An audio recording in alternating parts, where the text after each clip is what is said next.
What's wrong with your country?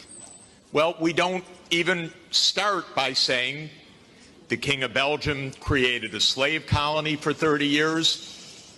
The government of Belgium ran the slave colony for another 40 years. The CIA assassinated your first popular leader, Mr. Lumumba, and then installed another dictatorship for the next 30 years.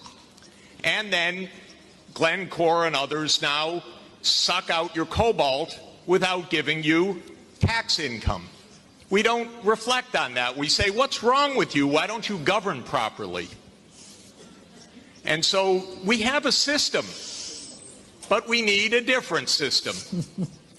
We cannot turn this over to the private sector. We already did about 100 years ago. Not only to the private sector with the U.S. military behind it, with the defense of these property rights in the Minister of Honduras's country, where United Fruit ran the country for a long time. And their attorney was the foreign minister of the United States, Secretary Dulles, and his brother was the head of the CIA and overthrew the next-door neighbor, Mr. Arbenz, to make sure that United Fruit could have its property. So we have a system, but we need a different system. And the different system has to be based on principles of human dignity in the Universal Declaration, principles of sovereignty, principles of economic rights, because these are not nice things to do. In 1948, all the government said that food is a right, social protection is a right, not a nice thing, not a pleasant thing, a right. That was 73 years ago. The SDGs are nothing more than our generation's attempt to honor the Universal Declaration of Human Rights. I come from a country that not only doesn't care about the world's poor, it doesn't even care about its own poor. 1 in 7 Americans is hungry right now, and they don't care. I mean, the poor people care, but one political party, all it cares about is cutting taxes for the rich and filibustering any solution. So we're in a world that's really tough. The private sector is not going to solve this problem. I'm sorry to say to all of the private sector leaders, behave, pay your taxes, follow the rules. That's what you should do.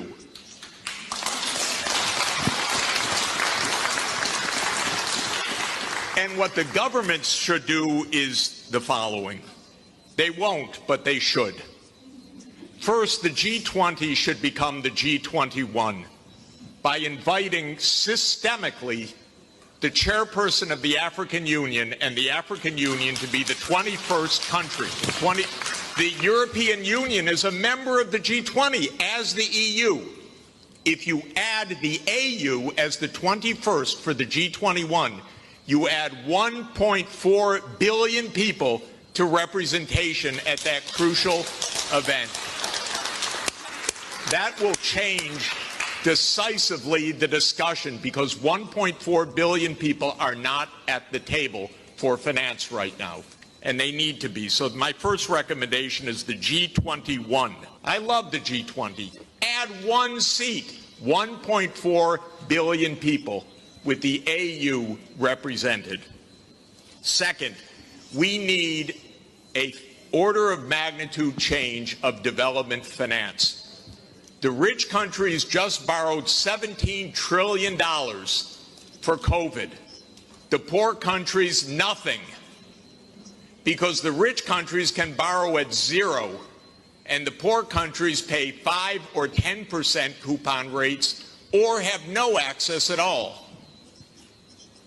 So the world exposed its grotesque inequality this past year and a half. Rich countries didn't say, we tighten our belts, why don't you? My country spent $7 trillion of emergency funding, not one penny for anybody else, by the way.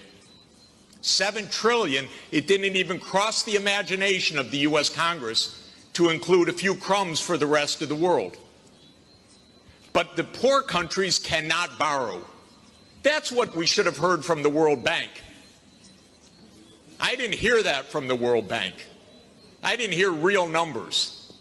Real numbers are in trillions right now because the world economy is $100 trillion a year. But we don't talk about real numbers.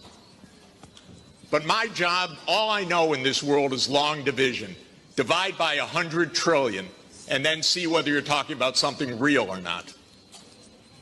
By the way, for COVID vaccines, what we really need is for the United States to sit down with China, with Russia, with the European Union and the UK one day around the table and allocate these vaccines rather than hoarding them.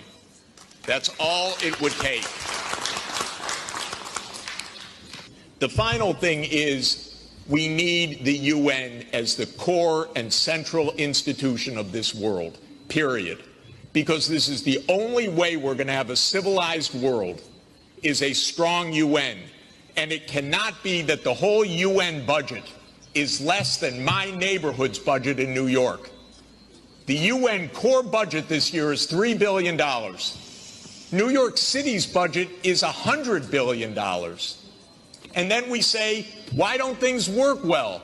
Because the rich are hoarding everything. Final point, rather than our 3 billionaires going in space, well, they could go into space and stay there and leave their money behind. That would be one idea.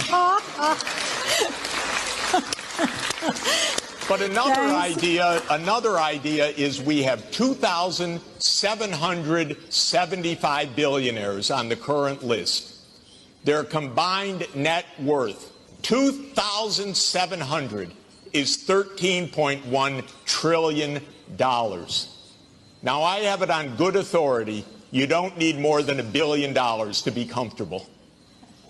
But they have an excess of $11 trillion over just the $1 billion. So we should be taxing that and